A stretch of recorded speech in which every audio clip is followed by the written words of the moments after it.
सभी बैठ जाओ। देखो नेकाल भीग जाओगे कोई बात नहीं है, भगवान का दरबार लगा हुआ है, ये मत देखो कि हमारे कपड़े खराब हो जाएंगे। सभी बैठ जाओ अपने अपने स्थान पर।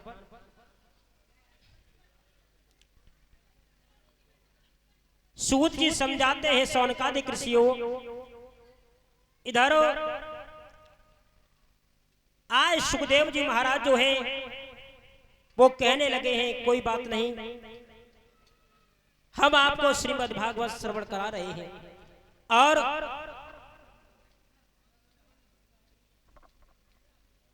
इस संसार से मोह को हटाओ और परमात्मा के चरणों में अपना ध्यान लगाओ। कर से कर्म करो विदनाना, मन राखो जहां कृपा निधाना। काम करते चलो नाम जपते चलो, हर समय प्रभु का ध्यान धरते चलो। काम की वासना को मिटाते चलो, कृष्ण गोविंद गोपाल गाते चलो।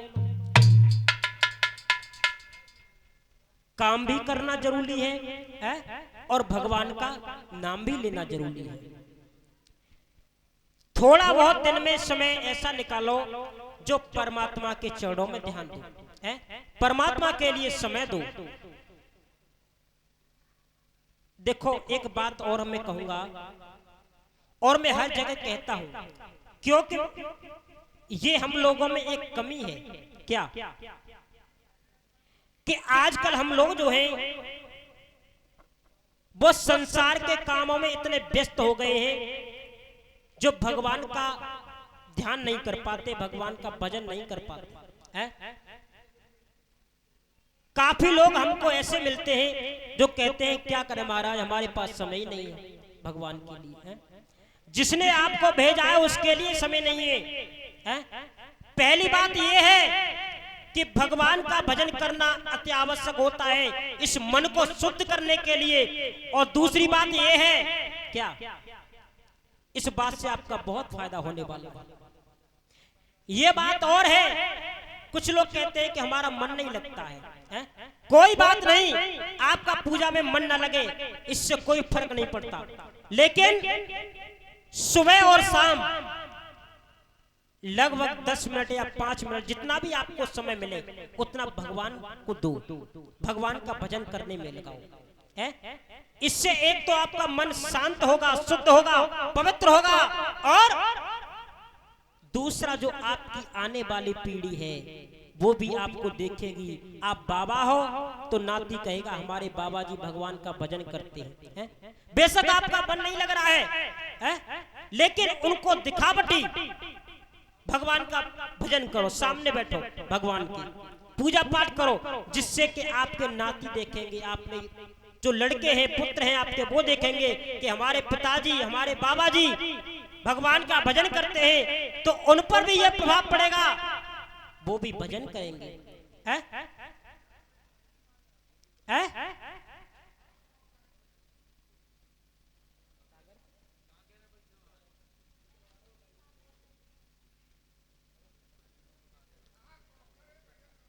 भजन में भगवान के सामने चिराकी जोड़ो, अपने मनोकामना पूरी करवाओ, और क्या करो, जय मांग हो गई। क्योंकि आज का मनुष्य मांगता यही है। एक बात और है, आपने कहा है ये बात सत्य है कि आज का मनुष्य इतना स्वार्थी हो गया है कि वो बिना किसी कारण के किसी के पास नहीं जाएगा।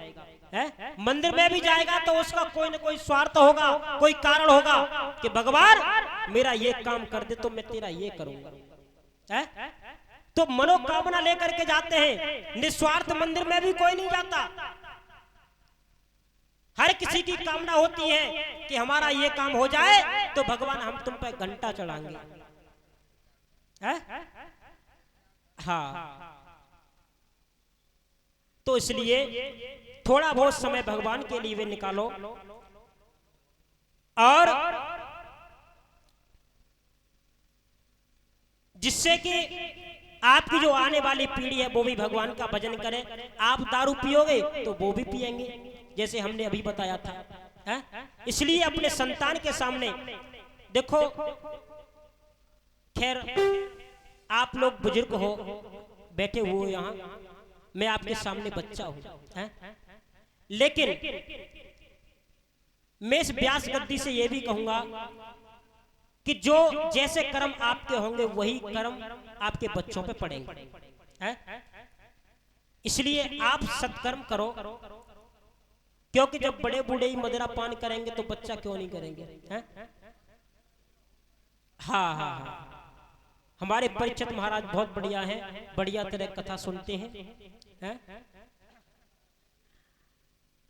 सूत जी समझाते हैं शौनकादिक ऋषियों, इधर सुखदेव जी जो है वो महाराज परीक्षित को कथा सुनाने लगे हैं, और कथा सुनने के कुछ नियम बताए हैं।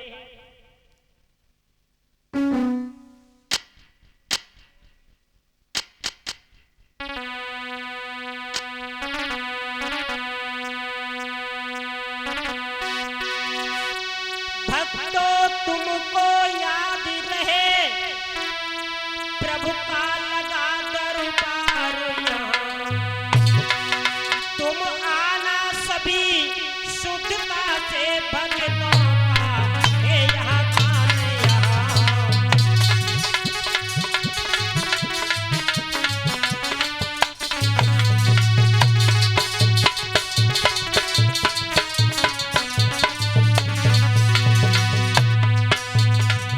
कथा शुद्ध होकर के सुननी चाहिए, है?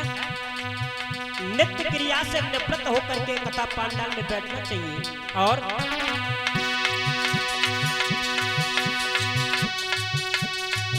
प्रभु की अनोखी लीला को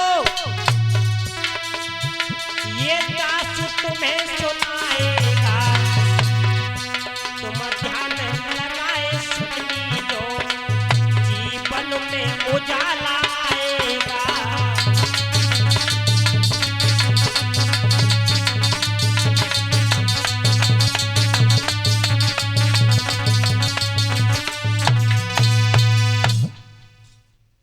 कथा पांडाल में बैठो तो पहली बात शुद्ध होकर के आओ, नित्य क्रिया से निवृत्त होकर के कथा पांडाल में बैठना चाहिए, और अपना जो ध्यान है वो केंद्रित करके